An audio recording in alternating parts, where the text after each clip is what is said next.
आजच्या डॉक्टर सुजय विखे पाटील यांच्या उमेदवारी अर्जाला भरण्यासाठी उपस्थित राज्याचे लोकप्रिय उपमुख्यमंत्री देवेंद्र फडणवीसजी, राधाकृष्ण विखे पाटीलजी, दीपक केसरकरजी, रामभाऊ शिंदे, शिवाजी कर्डिले, प्रवीण दरेकर, मोनिकाताई राजळे, संग्राम जगताप, अभय आगरकर, अण्णासाहेब मस्के, व्यासपीठावरील सर्व सन्मान्य मान्यवर, कारण वेळ कमी आहे आणि भर उन्हात इकडे माणसं आहेत, समोर आहेत, इकडे आहेत, अगदी नजर पोचत नाही तिथपर्यंत आणि कडाक्याचा उन्हाळा असताना आपण या ठिकाणी एवढ्या मोठ्या संख्येने सुजयच्या पाठीशी उभे राहिलात, याचा अर्थ सुजयचा विजय पक्का.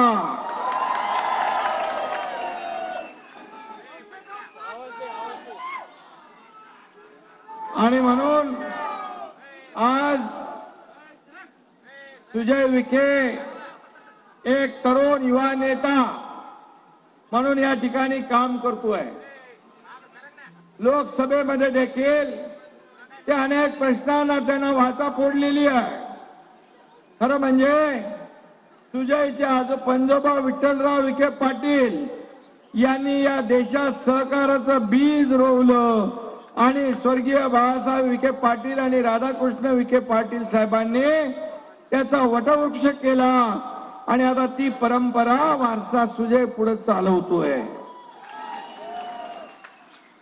आणि म्हणून खऱ्या अर्थाने प्रत्येक घटनेत इथल्या सामाजिक सांस्कृतिक प्रत्येक घडामोडीमध्ये एक आपला तरुण नेता म्हणून सुजय विखे पाटील हे इथल्या लोकांसोबत आपल्या सोबत असतात आणि प्रत्येकाच्या सुखदुःखामध्ये धावून जाण्याचं काम सुजय विखे करतायत.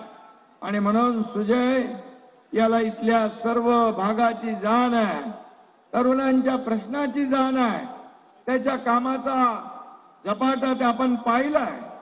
लोकसभेत मगाशी म्हटल्याप्रमाणे या मतदारसंघातले किंबहुना राज्यातले प्रश्न देखील ते हिरिरीने मांडतात आणि मतदार देखील सुशिक्षित आणि सुसंस्कृत उमेदवाराच्या पाठीशी उभं राहतात.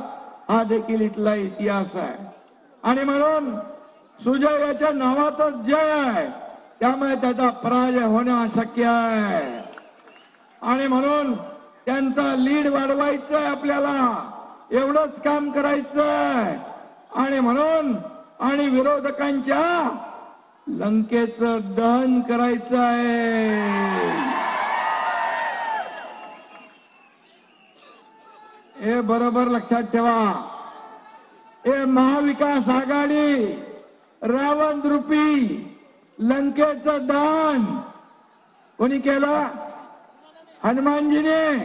उद्या हनुमान जयंती आहे आणि एक संकल्प करा, मोदी गॅरंटीवर लोकांचा विश्वास आहे. सगळ्या गॅरंटी फेल झाल्यात, एकच गॅरंटी चालली, ती म्हणजे कुठली? मोदी गॅरंटी. आणि म्हणून पुन्हा प्रधानमंत्री त्यांना करण्याची गॅरंटी तुम्ही आम्ही सगळ्या देशवासियांनी घेतली ना.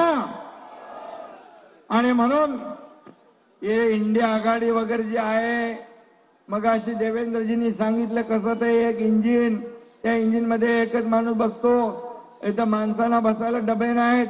इकडं आपल्याला मोदी साहेबांच्या इंजिनला डबे आहेत आणि म्हणून त्या डब्यात सुजयला पाठवायचं आहे, तिकडे दिल्लीला पाठवणार ना. आणि म्हणून मोदींच्या नखाची सर देखील इंडिया आघाडीला येणार नाही. राहुल गांधी अजून त्यांचं लॉन्चिंग झालं नाही. मोदीजींनी तर इस्रोच्या माध्यमातून चंद्रावर चांद्रयानचं यशस्वी लॉन्चिंग केलं, पण राहुल गांधींचं गेल्या 50 वर्षात लॉन्चिंग होऊ शकलं नाही.